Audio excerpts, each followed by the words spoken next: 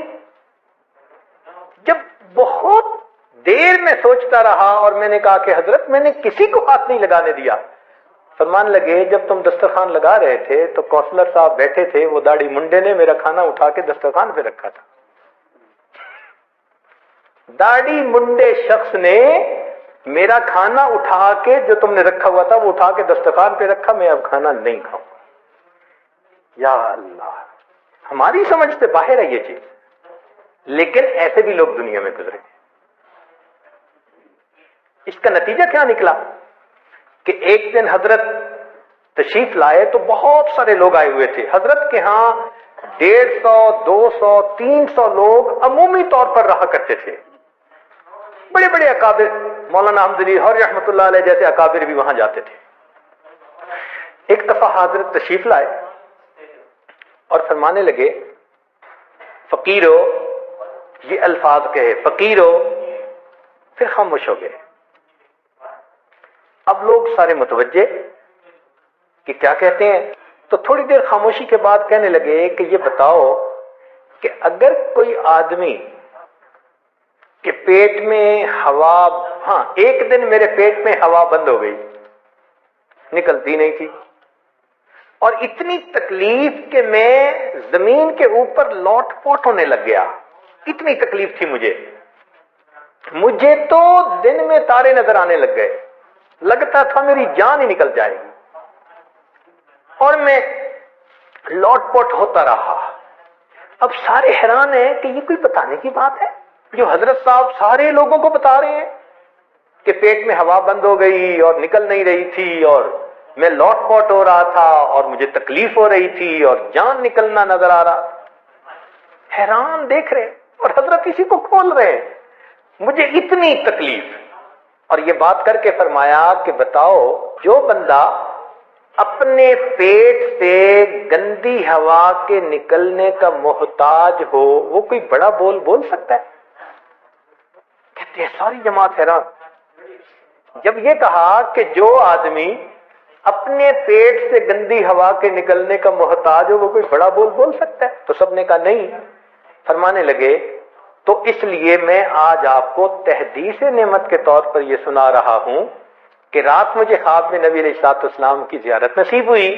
نبی علیہ السلام نے ارشاد فرمایا فضل علی، جیسے متبع سنت جماعت تو نے تیار کی ہے، من حیث الجماعت دنیا میں موجود نہیں۔ یہ الفاظ فرمائے۔